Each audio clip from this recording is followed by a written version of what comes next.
السلام عليكم ورحمة الله تعالى وبركاته. بسم الله الرحمن الرحيم. ரியாது ஸாலிஹீன் பாடம் 437.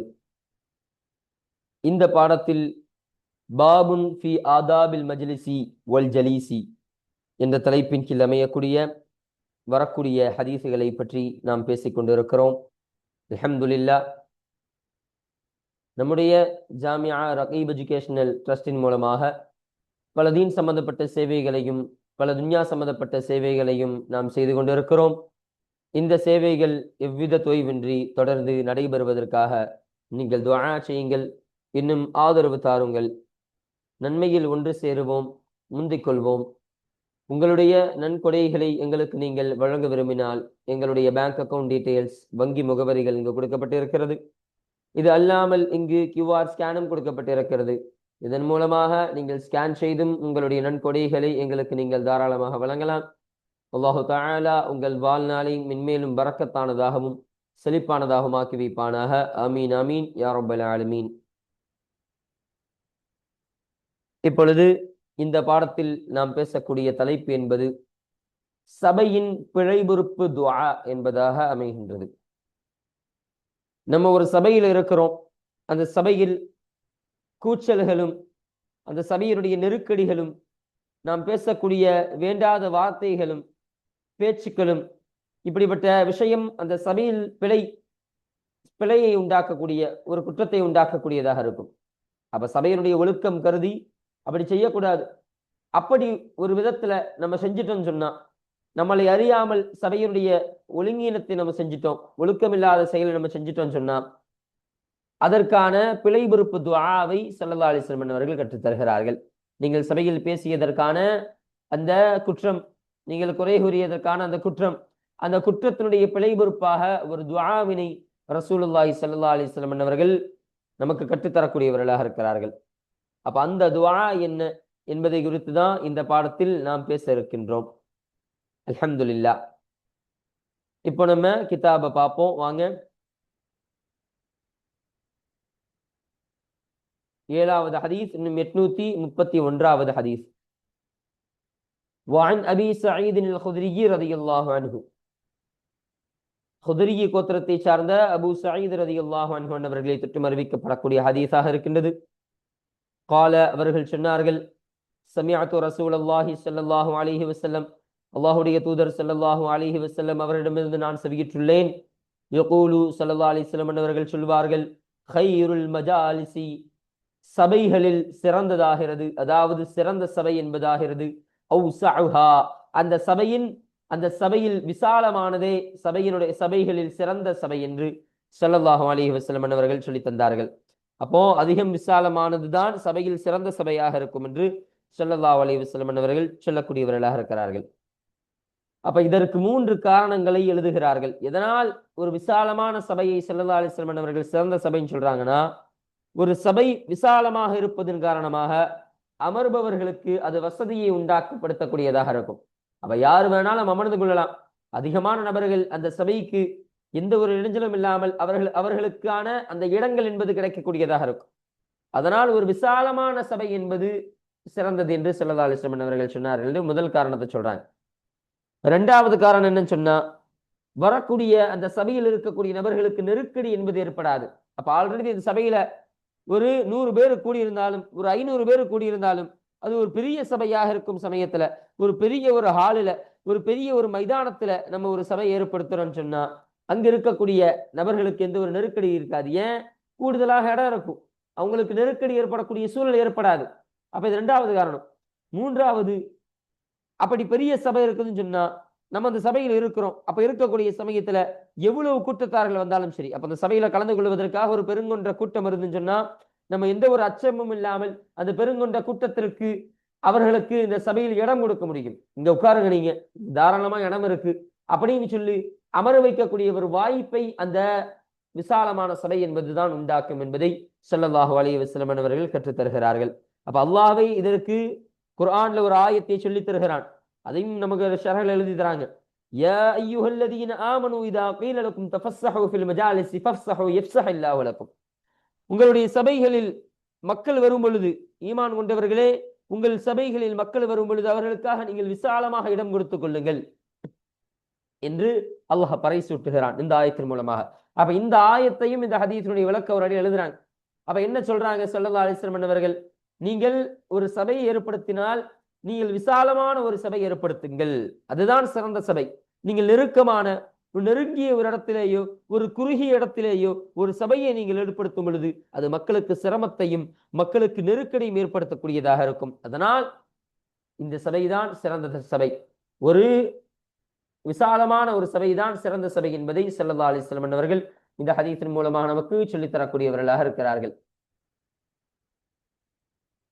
பாருங்க, ரவாஹு Abu தாவூத B இஸ்னாதின் ஸஹீஹின் அலா ஷரத்தில் புகாரி. புகாரி ரஹ்மத்துல்லாஹி அலைஹி அவர்களுடைய நிபந்தனையின் அடிப்படையில் ஸஹீஹான சனதுகளை கொண்டு இமாம் அபூ தாவூத் ரஹ்மத்துல்லாஹி அலைஹி அவர்கள் இந்த ஹதீஸனை அறிவித்தார்கள் என்று சொல்லித்தராங்க. இந்த ஹதீஸானது இந்த பாடத்திற்கு பதிவு செய்யப்படுவதற்கான காரணம் என்னன்னு சொன்னா, இந்த பாடம் என்பது மஜ்லிஸ்கள் சபைகளுடைய ஒழுக்கத்தை கற்பித்து தரக்கூடிய பாடமாக இருக்கின்றது. அதனாலதான் ஸல்லல்லாஹு அலைஹி வஸல்லம் அவர்கள் சொன்னார்கள், மஜ்லிஸ்களை பெரிதாக விசாலமாக அமைத்துக் கொள்ளுதலும் ஒரு சபையினுடைய ஒழுக்கமாக இருக்கின்றது என்பதை ஸல்லல்லாஹு அலைஹி வஸல்லம் அவர்கள் இந்த ஹதீஸின் மூலம் கற்றுத்தரக்கூடியவர்களாக இருக்கிறார்கள். அப்ப இதன் காரணமாக தான், இந்த கருத்தின் காரணமாக தான் இந்த ஹதீஸ் என்பது இந்த பாடத்திற்கு பதிவு செய்யப்படுவதற்கான காரணமாக இது அமைகின்றது. அல்ஹம்துலில்லாஹ். இப்ப அடுத்தபடியாக பாருங்க, 8வது ஹதீஸ், இன்னும் 832வது ஹதீஸ். வஅன் அபீ ஹுரைரத ரலியல்லாஹு அன்ஹு, சையதுனா அபூ ஹுரைரா ரலியல்லாஹு அன்ஹு அவர்களை தொட்டு அறிவிக்கப்படக்கூடிய ஹதீஸாக இந்த ஹதீஸ் என்பது இருக்கின்றது. قال அவர்கள் சொன்னார்கள், قال ரசூலுல்லாஹி ஸல்லல்லாஹு அலைஹி வஸல்லம், அல்லாஹ்வுடைய தூதர் ஸல்லல்லாஹு அலைஹி வஸல்லம் அவர்கள் சொன்னதாக அபூ ஹுரைரா ரலியல்லாஹு அன்ஹு அவர்கள் சொன்னார்கள், மன் ஜலஸ ஃபீ மஜ்லிஸின், யார் ஒரு மஜ்லிஸில் அமர்ந்து, ஃபகஸுர ஃபீஹி லகதுஹு, லகத்னு சொன்னா கூச்சல், சப்தம், அது போன்ற ஒரு அர்த்தத்திற்கு வரும். அப்போ அந்த நபருடைய கூச்சல் என்பது அந்த சபையில் அதிகரித்து விட்டது என்றால், அதிகரித்து விட்டு ஃபகால, இன்னும் அவர் சொன்னார் என்ன, கபல ஐயகூம மின் மஜ்லிஸிஹி ذلك, அந்த தன்னுடைய அந்த சபையிலிருந்து மக்கள் எழும்புவதற்கு முன்னால், எந்திரிப்பதற்கு முன்னால் அவர் சொன்னார். அப்போ என்ன சொன்னாரு, சுப்ஹானக அல்லாஹும்ம வ பிஹம்திக அஷ்ஹது அல்லா இலாஹ இல்லா அன்த அஸ்தக்ஃபிருக வ அதூபு இலைக. இது போன்ற இந்த வார்த்தையை மக்கள் எழும்புவதற்கு முன்னால் ஒரு நபர் சொன்னால், இல்லா உஃபிர லஹு, நிச்சயமாக அவருக்கு பாவம் என்பது மன்னிக்கப்பட்டே தவிர கிடையாது. அப்ப அவருடைய பாவம் முழுவதுமாக மன்னிக்கப்படும். மா, ஒன்றினுடைய பாவம், கான ஃபீ மஜ்லிஸிஹி ذلك, அந்த சபை, அதாவது அந்த அவர் இருக்கக்கூடிய அந்த சபையில் ஏற்பட்ட ஒன்று, அதாவது அவர் அந்த சபையில் ஏற்படுத்திய அந்த கூச்சல் இருக்கின்றதா இல்லையா, அந்த குற்றம் என்பது அவருக்கு மன்னித்து தரப்படும் என்று ஸல்லல்லாஹு அலைஹி வஸல்லம் அவர்கள் சொன்னார்கள் என்று சொல்றாங்க. அப்ப விளங்கணும், என்ன சொல்றாங்கன்னா, ஒரு நபர் ஒரு சபையில இருக்கிறார், அமர்ந்திருக்கிறார், அமரக்கூடிய சபையில, அப்ப தெரியாம, தான் அறியாமல் அவர் என்ன ஒரு வார்த்தை, சில என்ன சொல்ல வர, அந்த சபையில கூச்சலை எழுப்பி விட்டார், சில சப்தத்தை போட்டுட்டார் வைங்க, அந்த சபையினுடைய நாகரத்தை பேணாம தெரியாம கூச்சலை ஏற்படுத்தி விட்டால், அவருடைய கூச்சல் என்பது அதிகரித்து விட்டது என்று சொன்னால், அவர் என்ன செய்யறாரு, அப்ப உடனே அதை புரிஞ்சுக்கிட்டு அவர் அந்த குற்றத்தை போக்குவதற்காக அவர் என்ன செய்து கொள்ளலாம் என்ற வழியை கற்றுத் தருகிறார்கள். அந்த மஜ்லிஸ்ல இருந்து மக்கள் எழும்புவதற்கு முன்னால், அப்ப எழும்புவதற்கு முன்னால்னா, இவர் என்னப்பா இப்படி சத்தம் போடுறாரு இந்த மஜ்லிஸ்ல, இவர் ரொம்ப கூச்சல போடுறாருப்பா, போப்பா நான் அந்த மஜ்லிஸ்ல இருந்து கிளம்புறேன்பா, அப்படி மக்கள் எழும்புவார்களா இல்லையா, எழுந்து போவாங்களா இல்லையா, அப்படி எழுந்து போகுவதற்கு முன்னால் அவர் சுப்ஹானக அல்லாஹும்ம வ பிஹம்திக அஷ்ஹது அல்லா இலாஹ இல்லா அன்த அஸ்தக்ஃபிருக வ அதூபு இலைக, இந்த துஆவை ஓதிவிட்டால் அவர் அந்த சபையில் ஏற்படுத்திய அந்த பாவம், அந்த கூச்சலுடைய அந்த பாவம் என்பது அவருக்கு மன்னித்து தரப்படும் என்று ஸல்லல்லாஹு அலைஹி வஸல்லம் அவர்கள் கற்றுத் தரக்கூடியவர்களாக இருக்கிறார்கள். அப்ப இந்த துஆவினுடைய அர்த்தத்தை பார்ப்போம் வாங்க. சுப்ஹானக அல்லாஹும்ம, அல்லாஹ்வே உன்னை நான் பரிசுத்தப்படுத்துகிறேன், வ பிஹம்திக, இன்னும் உன்னுடைய புகழையும் நான் பரிசுத்தப்படுத்துகிறேன், அஷ்ஹது, இன்னும் நான் சாட்சி கூறுகிறேன், அல்லா இலாஹ இல்லா அன்த, உன்னை தவிர எந்த ஒரு கடவுளும் இல்லை, எந்த ஒரு இறைவனும் இல்லை என்பதை நான் மனமுறுதி நான் சாட்சி கூறுகிறேன், இன்னும் அஸ்தக்ஃபிருக, இன்னும் முன்னிடத்திலேயே நான் பிழை பொறுப்பு தேடுகிறேன், வ அதூபு இலைக, இன்னும் முன்னிடத்திலேயே, இன்னும் முன்பக்கமே நான் தௌபா செய்கிறேன், நான் பாவ மன்னிப்பு தேடுகிறேன் என்ற இந்த துஆவை ஓதினால் அவருடைய அந்த சபையில் அவர் ஏற்படுத்திய அந்த பாவம் என்பது மன்னிக்கப்படும் என்று கண்மணி ரசூல் ஸல்லல்லாஹு அலைஹி வஸல்லம் அவர்கள் சொல்லித் தரக்கூடியவர்களாக இருக்கிறார்கள். இன்னும் ஷரஹ்ல சொல்றாங்க, இந்த துஆவினுடைய பெயரே கஃபாரத்துல் மஜ்லிஸ் என்று சொல்கிறார்கள். சபையினுடைய பிழை பொறுப்பு துஆ என்பதாக, சபையினுடைய பரிகார துஆ என்பதாக இந்த துஆவிற்கு ஒரு பெயர் இருக்கின்றது என்பதை நமக்கு இங்கு கற்றுத்தரக்கூடியவர்களாக இருக்கிறார்கள். பாருங்க, ரவாஹு திர்மிதியு, இந்த ஹதீஸினை திர்மிதி ரஹ்மத்துல்லாஹி அலைஹி அவர்கள் அறிவித்தார்கள்.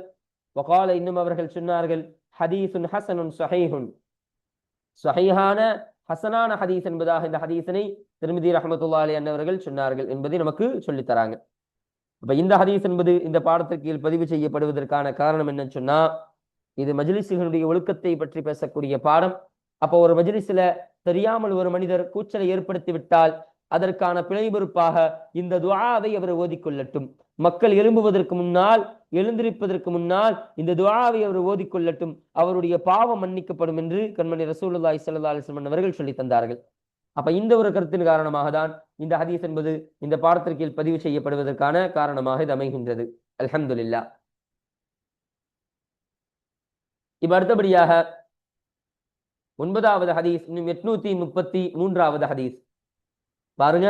وعن ابي برزة رضي الله عنه, அபூ பர்ஸா ரலியல்லாஹு அன்ஹு அவர்களை தொட்டு அறிவிக்கப்படக்கூடிய ஹதீஸாக இந்த ஹதீஸ் என்பது இருக்கின்றது. قال, அவர்கள் சொன்னார்கள், கான ரசூலுல்லாஹி ஸல்லல்லாஹு அலைஹி வஸல்லம், அல்லாஹ்வுடைய தூதர் ஸல்லல்லாஹு அலைஹி வஸல்லம் அவர்களாக இருந்தார்கள், யகூலு பிஅഖரத்தின், அகரத்துன்னு சொன்னா அந்த சபையினுடைய இறுதின்னு சொல்லலாம். ஒரு அவையிலிருந்து நம்ம எழுந்திருக்கிறோம் சொன்னா அந்த எழுந்திருக்கக்கூடிய அந்த இறுதி, அந்த சபையில் நம்ம இருக்கக்கூடிய கடைசி தருவாய், அதுதான், அதற்கு தான் அகரத்துன்னு சொல்லுவாங்க.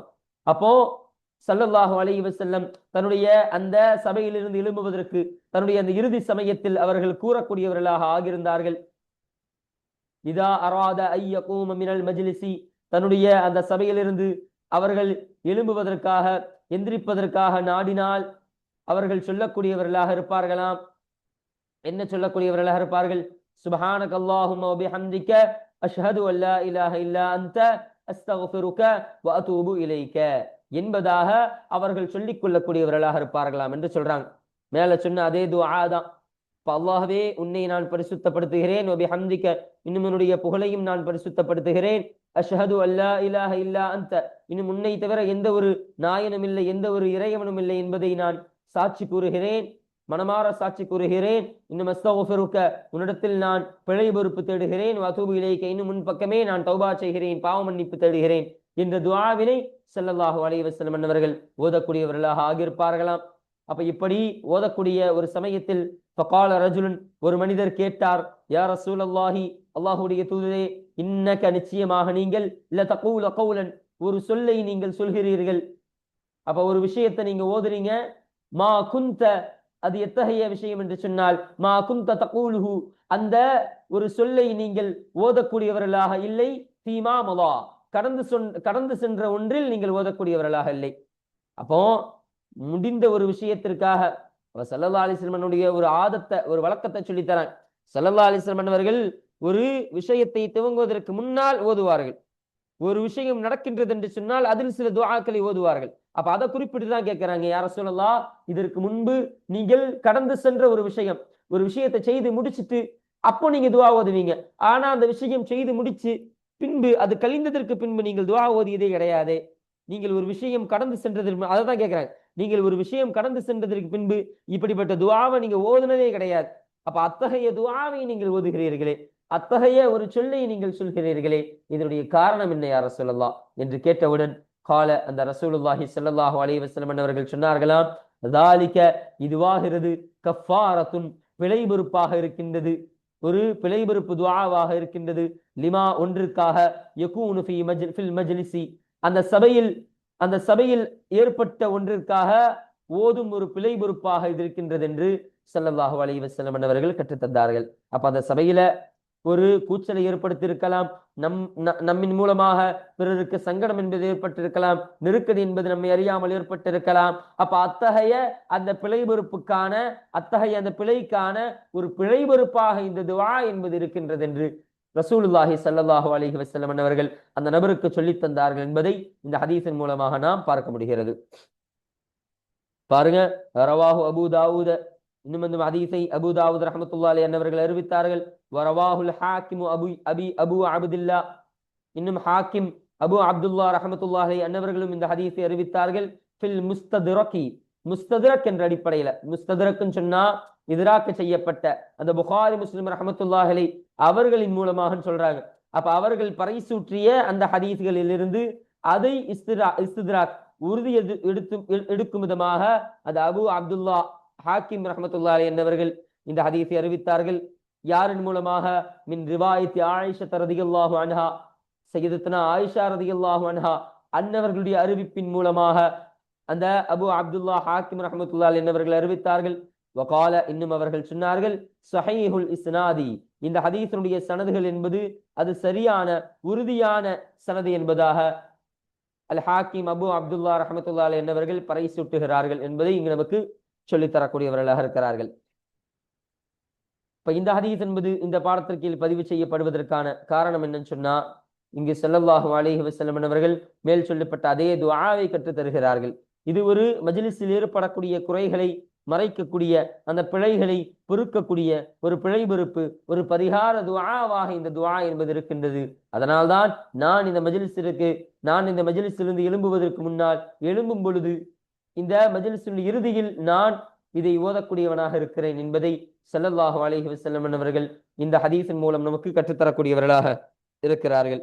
அப்ப இது ஒரு மஜ்லிஸினுடைய, ஒரு அவையினுடைய ஒழுக்கத்தை பேணுதல் என்ற துஆவாக இந்த துஆ என்பது அமையக்கூடியதாக இருக்கு. அப்ப இந்த ஒரு கருத்தின் காரணமாக தான் இந்த ஹதீஸ் என்பது இந்த பாடத்திற்கு பதிவு செய்யப்படுவதற்கான காரணமாக இது அமைகின்றது. அல்ஹம்துலில்லாஹ்.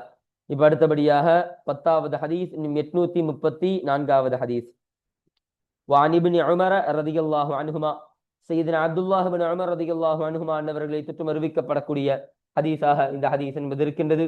قال, அவர்கள் சொன்னார்கள், பல்லமா கான ரசூலுல்லாஹி ஸல்லல்லாஹு அலைஹி வஸல்லம், அல்லாஹ்வுடைய தூதர் ஸல்லல்லாஹு அலைஹி வஸல்லம் அன்னவர்கள் குறைவாகவே அவர்கள் ஆகியிருந்தார்கள். அப்ப குறைவாக சொல்லக்கூடியவர்களாக ஆகியிருந்தார்கள். என்ன சொல்றாங்க? யகூமு, அவர்கள் எழுந்து செல்வார்கள், மின் மஜ்லிஸின், ஒரு மஜ்லிஸிலிருந்து, ஒரு சபையிலிருந்து அவர்கள் எழும்பும் பொழுது, ஹத்தா, எதுவரை என்று சொன்னால், யதுஉ பிஹாஉலாஇ தஅவாதி, இந்த பிரார்த்தனைகளை அவர்கள் ஓதக்கூடியவர்களாக, ஓதும் அளவிற்கு அவர்கள் எழும்பக்கூடியவர்களாக குறைவாகவே ஸல்லல்லாஹு அலைஹி வஸல்லம் அவர்கள் ஆகியிருந்தார்கள் என்று சொல்கிறார்கள். இப்ப என்ன சொல்றாங்கன்னா, இங்க பின்னால் சொல்லப்படக்கூடிய ஒரு துஆ சொல்றாங்க. அந்த துஆவை அவர்கள் ஓதியவர்களாகவே அவர்கள் குறைவாக எழுந்து செல்வார்கள். அப்படின்னா அது அதிகபட்சம் அவர்கள் ஓதித்தான் எழுந்து செல்வார்கள். ஒரு சபையிலிருந்து அவர்கள் எழும்புவதற்கு முன்னால், எழும்பக்கூடிய சமயத்தில் இந்த துஆவினை ஸல்லல்லாஹு அலைஹி வஸல்லம் அவர்கள் ஓதக்கூடியவர்களாக தான் இருப்பார்கள். குறைவாகவே இதை ஓதாமல் இருந்திருக்கிறார்கள் என்பதை இப்னு உமர் ரலியல்லாஹு அன்ஹுமா, சையதுனா அப்துல்லாஹ் இப்னு உமர் ரலியல்லாஹு அன்ஹுமா அன்னவர்கள் நமக்கு கற்றுத்தரக்கூடிய ஹதீஸாக இருக்கு. அந்த துஆ என்ன சொல்றாங்க பாருங்க. அல்லாஹும்ம அக்ஸிம் லனா மின் ஹஷ்யதிக மா தஹூலு பிஹி பைனனா வ பைன மஅசியதிக வ மின் தாஅதிக மா துபல்லிகுனா பிஹி ஜன்னதுக வ மினல் யகீனி மா துஹவ்வினு பிஹி அலைனா மஸாயிபத் துன்யா அல்லாஹும்ம மத்திஅனா பி அஸ்மாஇனா வ அப்சாரினா வ குவ்வத்தினா மா அஹயைதனா வஜஅல்ஹு الوارث منا وجعل ثأرنا على من ظلمنا وانصرنا على من عادانا ولا تجعل مصيبتك في ديننا ولا تجعل الدنيا أكبر همنا ولا مبلغ علمنا ولا تسلط علينا من لا يرحمنا என்ற துஆவினை ஸல்லல்லாஹு அலைஹி வஸல்லம் அவர்கள் அதிகபட்சம் தன்னுடைய சபையிலிருந்து எழுந்து ஓதக்கூடியவர்களாக இருப்பார்கள். சில சமயம்தான் அவர்கள் இதை ஓதாமல் எழுந்து சென்றிருக்கிறார்கள் என்பதை அப்துல்லாஹ் இப்னு உமர் ரலியல்லாஹு அன்ஹுமா அவர்கள் நமக்கு கற்றுத்தரக்கூடியவர்களாக இருக்கிறார்கள். இப்போ இந்த துஆவினுடைய அர்த்தத்தை நம்ம பார்ப்போம் வாங்க. பாருங்க, அல்லாஹும்ம, யா அல்லாஹ், அக்ஸிம் லனா, எங்களுக்கு நீ பங்கு வைத்து கொடு, எங்களுக்கு நீ பங்காக ஆகிவிடு, மின் ஹஷ்யதிக, உன்னுடைய அந்த பயத்தின் மூலமாகவும், உன்னுடைய பயத்தின் மூலமாக எங்களுக்கு நீ பங்கீடு செய்து விடு யா அல்லாஹ். மா தஹூலு, மா ஒன்றினை, தஹூலு பிஹி, அந்த ஒன்றை கொண்டு நீ பாதுகாப்பாக ஆகுவாயே, அத்தகைய ஒன்றை, பைனனா வ பைன மஅசியதிக, எங்களுக்கும் இன்னும் உனக்கு பாவம் அளிக்கக்கூடிய அந்த நிலைக்கு மத்தியில் எங்களுக்கு நீ பாதுகாவலனாக ஆகிவிடுவதை உன்னுடைய பயபக்தியின் மூலமாக, உன்னுடைய அச்சத்தின் மூலமாக எங்களுக்கு நீ பங்கீடு செய்து கொடியா அல்லாஹ் என்று கேட்கக்கூடியவர்களாக இருப்பார்களாம். அப்போ என்ன சொல்ல வராங்கன்னா, யா அல்லாஹ், உன் மீது நான் வைத்திருக்கக்கூடிய அந்த ஈமான், அந்த ஈமானின் மூலமாக ஏற்படக்கூடிய அச்சம், அந்த அச்சத்தின் மூலம் எனக்கு நீ பங்கீடு செய். எதை பங்கீடு செய்? எனக்கு நீ பாதுகாப்பாக அமைவதற்கு பங்கீடு செய். எந்த விஷயத்துல? அது எனக்கும், அதாவது எங்களுக்கும், நாங்கள் உனக்கு பாவம் இழைக்கக்கூடிய அந்த விஷயம் இருக்குதா இல்லையா, அதற்கும் மத்தியில் பாதுகாப்பாக நீ ஆகிவிடியா அல்லாஹ். பங்கீடு செய்யினா எங்களுக்கு பங்காக எங்களுக்கு நீ பங்கிட்டுத்தா. அப்போ அல்லாஹ், உன்னுடைய பயத்தின் மூலமாக எனக்கு பங்கீடு செய். இன்னும் எனக்கு நான் பாவம் செய்யாமல் இருப்பதற்கு, உனக்கு நான் குற்றம் செய்யாமல் இருப்பதற்கு எனக்கு நீ பாதுகாப்பாக, ஒரு தடுப்பாக எனக்கு நீ வந்து அமைந்து விடியா அல்லாஹ் என்று ஸல்லல்லாஹு அலைஹி வஸல்லம் அவர்கள் துஆ செய்தார்கள் என்பதை பார்க்க முடிகிறது. அடுத்து சொல்றாங்க பாருங்க, ஒமின் துஆஅதிக, இன்னும் உன்னை வழிபடும் அந்த விஷயத்தின் மூலமாக, உன்னுடைய அந்த வழிபடுவதன் மூலமாகவும் எங்களுக்கு நீ பங்கீடு செய். மா ஒன்றினை, எத்தகைய ஒன்று? துபல்லிகுனா பிஹி ஜன்னத்துக. இந்த ஜன்னத்தக்கன் போட்டிருக்கிறாங்க, தாவுக்கு ஃபதஹ, தப்பு, ஜன்னத்துக்க என்பதுதான் சரி. உன்னுடைய சுவனம் என்பது அந்த ஒன்றை கொண்டு எங்களை அடைந்து கொள்ளுமே, அந்த ஒன்றை உன்னுடைய வழிபாட்டின் மூலமாக, உன்னை வழிபடுவதன் மூலமாக எனக்கு நீ பங்கீடு செய்யா அல்லாஹ் என்று கேட்கிறார்கள். அப்போ நான் தொழக்கூடிய தொழுகை, அப்ப அந்த தொழுகையின் மூலமாக அந்த சுவனம் என்பது எங்களை வந்து அடைய வேண்டும், அதற்கு நீ பங்கு செய்யா அல்லாஹ் என்று ஸல்லல்லாஹு அலைஹி வஸல்லம் அவர்கள் கேட்கிறார்கள். இன்னும் வமினல் யகீனி, இன்னும் உறுதியின் மூலமாகவும், உறுதியின் மூலமாக எங்களுக்கு நீ பங்கீடு செய். மா ஒன்றினை, எத்தகைய ஒன்று? துஹவ்வினு பிஹி அலைனா மஸாயிபத் துன்யா. இங்க மஸாயிபன் போட்டிருக்காங்க, இங்கேயும் தப்பு, மஸாயிபு என்பதாக வரணும். பாவருக்கு வம்மு தான் சரியானதாக இருக்கும், அச்சுப்பல. அப்போ இந்த உலகத்தினுடைய முசீபத்துகள் என்பது, இந்த உலகத்தினுடைய சோதனைகள் என்பது எங்களை எந்த ஒன்றை கொண்டு அடைந்து கொள்ளுமோ, எந்த ஒன்றை கொண்டு லேசாக்கப்படுமோ, அதாவது லேசாகுமோ, அந்த ஒன்றினை எங்களுடைய உறுதியை கொண்டு எங்களுக்கு நீ பங்கீடு செய்து கொடியா அல்லாஹ் என்று கேட்கிறார்கள். அப்போ ஒரு விஷயம், இந்த உலகத்தினுடைய முசீபத்திற்கும் அல்ல உலகத்தினுடைய சோதனைகள், யா அல்லாஹ் நீ தரக்கூடிய சோதனைகள், அது எங்கள் மீது எந்த ஒன்றை கொண்டு அது லேசாகுமோ, அந்த ஒன்றினை எங்கள் உள்ளத்தில் இருக்கக்கூடிய அந்த ஈமானின் உறுதியை கொண்டு நீ எனக்கு தாயா அல்லாஹ் என்று கேட்கிறார்கள். இன்னும் அல்லாஹும்ம யா அல்லாஹ் மத்தியனா, எங்களுக்கு நீ உறுதியாக்கி கொடு, எங்களுக்கு நீ நிலைத்திருக்க கொடு, அதாவது என்ன சொல்ல வர, நிரந்தரமாக்கி விடு.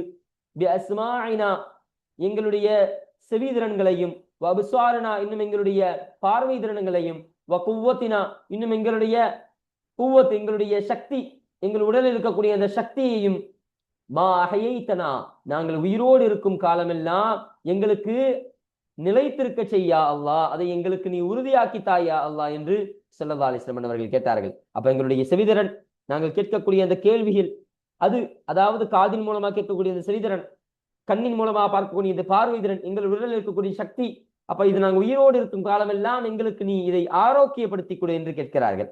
அப்போ இதெல்லாம் எவ்வளவு முக்கியம் தெரியுமா? அந்த துஆத்திற்கு முக்கியம். அல்லாஹ்வை வழிபடுவதற்கு என்னெல்லாம் முக்கியம்? உடல்ல சக்தி இருக்கணும், பார்வை இருக்க வேண்டும். பார்வை இருந்தால்தான் குர்ஆனை பார்க்க முடியும். கேட்குதல் என்ற திறந்தாதான் குர்ஆன்களையும் நல்ல விஷயங்களையும் கேட்டுக்கொள்ள முடியும், உபதேசங்களை கேட்க முடியும். அப்ப அதனால தான் கேட்கிறாங்க, உன்னை வழிபடுவதற்கு காரணமாக இதுவெல்லாம் அமைகின்றது, இந்த திறன்கள் எல்லாம் அமைகின்றது, அதனால் இந்த திறன்களை எங்களுக்கு நீ உறுதிப்படுத்தி கொடு யா அல்லாஹ் என்று ஸல்லல்லாஹு அலைஹி வஸல்லம் அவர்கள் கேட்கிறார்கள். இன்னும் சொல்றாங்க, வஜஅல்ஹுல் வாரிஸ மின்னா, இன்னும் எங்களிடமிருந்து ஒரு வாரிசாக அந்த திறன்களை நீ ஆக்கிவிடியா அல்லாஹ் என்று கேட்கிறார்கள். அப்ப இந்த ஹூரிய வமீரு அந்த திறன்கள் அனைத்தையும் பார்த்து மீளக்கூடியதாக இருக்கும். அப்போ இந்த திறன்களை எல்லாம் எங்களுக்கு வாரிசாக ஆக்கிரு. வாரிசுன்னு சொன்னா நம்ம வாரிசு சொல்றோமா, நம்முடைய பிள்ளை, நம்முடைய பேரன், இதெல்லாம் யார்? நம்முடைய சந்ததிகள். அப்ப நம்முடைய சந்ததிகள் எப்படி வாழையடி வாழையாக சங்கிலி தொடராக சென்று கொண்டே இருக்கின்றதோ, அதுபோல ஒரு நிலைத்திருக்கக்கூடிய ஒரு சொந்தமாக, ஒரு சந்ததியாக எங்களுடைய பார்வைகள், எங்களுடைய கேள்வி திறன்கள், எங்களுடைய சக்திகளை நீ ஆக்கிவிடியா அல்லாஹ் என்று ஸல்லல்லாஹு அலைஹி வஸல்லம் அவர்கள் கேட்டார்கள். இன்னும் வஜஅல் ஸஅரனா, வஜஅல் ஸஅரனா அலா மன் ஸலமனா, இன்னும் எங்களுக்கு யார் அநீதம் இழைத்தார்களோ அவர்களின் மீது எங்களுடைய பழிவாங்கலை நீ ஆக்கிவிடியா அல்லாஹ். அப்போ ஸஅரனான்னு சொன்னா எங்களுடைய பழிவாங்குதல், அதாவது பழிவாங்கி கொள்ளும் அந்த விஷயம், அல்லது உரிமையை மீட்டுக் கொள்ளுதல் என்ற அர்த்தம் எல்லாம் வரும். அப்ப எங்களுடைய உரிமை மீட்குதலை எங்களுக்கு நீ ஆக்கிவிடியா அல்லாஹ். அப்ப அவங்க என்ன அநீதம் எங்களுக்கு செஞ்சாங்களோ அந்த அநீதத்திற்கு பகரமாக எங்களுக்கு ஏதாவது கொடுத்துறியா அல்லாஹ். அவர்களுடைய அநீதத்திற்கான அந்த அநீதம், நாங்கள் இழைக்கப்பட்டவர்கள், அதற்கான சோபனத்தை, அதற்கான ஒரு லேசாக்க வைக்கப்பட்ட ஒரு காரியம், இல்ல ஒரு இன்பத்தை எங்களுக்கு நீ கொடுத்துறியா அல்லாஹ் என்பதை இதன் மூலமாக ஸல்லல்லாஹு அலைஹி வஸல்லம் அவர்கள் நாடுகிறார்கள். இன்னும் மன்சூர்னா, எங்களுக்கு நீ உதவி செய்து விடு, அலாமன் ஆதானா, எங்களை யார் எதிர்கொண்டார்களோ, அதாவது எங்களுடைய எதிரிகளின் மீது எங்களுக்கு நீ உதவி செய்யா அல்லாஹ். அப்ப இந்த உலகத்தில் எங்களை எதிர்ப்பவர்கள் நிறைய பேர் இருக்கிறாங்க. அவர்கள் மூலமாக இந்த உலகத்தில் எங்களுக்கு எந்த ஒரு சோதனையும் வந்து விடாமல் எங்களை நீ பாதுகாத்து விடியா அல்லாஹ் என்று கேட்பார்கள். இன்னும் வலா தஜஅல் முஸீபதக முஸீபதனா ஃபீ தீனினா, இங்க ஃபீ தீனனான்னு போட்டிருக்காங்க, இதுவும் தவறு, நூனுக்கு கஸ்ர் வரணும், அதுதான் சரி. அப்ப வலா தஜஅல் முஸீபதனா, எங்களுடைய சோதனைகளை நீ ஆக்கி விடாதே, ஃபீ தீனினா, அதாவது எங்களை அடைந்து கொள்ளக்கூடிய உன்னுடைய சோதனையை நீ ஆக்கி விடாதே, ஃபீ தீனினா, எங்களுடைய தீன் விஷயத்தில், எங்களுடைய மார்க்க விஷயத்தில் ஆக்கி விடாதே. அப்ப இந்த உலகத்தில் தரப்படக்கூடிய, இந்த உலகத்தினுடைய விஷயத்தில் தரப்படக்கூடிய சோதனை என்பது அது நிலையற்றது, அதாவது அது நிரந்தரம் கிடையாது, அது தற்காலிகமானது. ஆனா அந்த மார்க்கத்துல சோதனை வரும் பொழுது அது ஈமானை பாதிக்கக்கூடியதாக இருக்கும், நம் உள்ளத்தில் இருக்கக்கூடிய இறையச்சத்தை, தக்குவாவை பாதிக்கக்கூடியதாக இருக்கும். அதனால் ஸல்லல்லாஹு அலைஹி வஸல்லம் அதனாலதான் இப்படி கேட்கிறாங்க, எங்களுடைய மார்க்கத்தில் எங்களுக்கு சோதனை வந்து விடாமல் எங்களை பாதுகாத்து விடியா அல்லாஹ் என்று கேட்கிறார்கள்.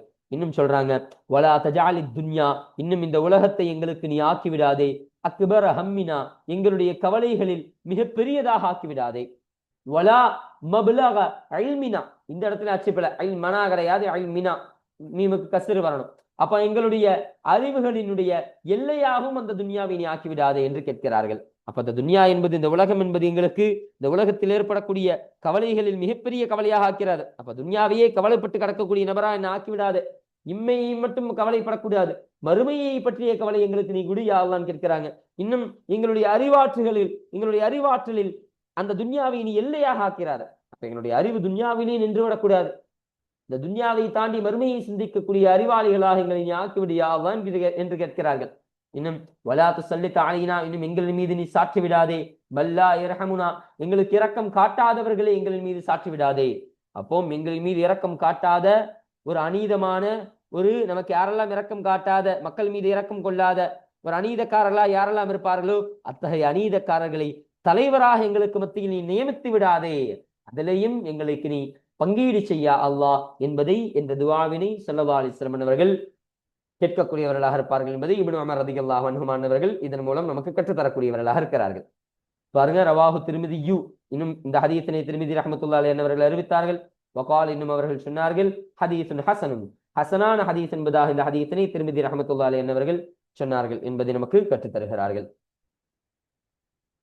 அப்போ இந்த ஹதீஸ் என்பது இந்த பாடத்திற்கு பதிவு செய்யப்படுவதற்கான காரணம் என்னன்னு சொன்னா, இங்கு சபையினுடைய அந்த ஒழுக்கம் கற்பித்து தரக்கூடிய பாடமாக இருக்கு.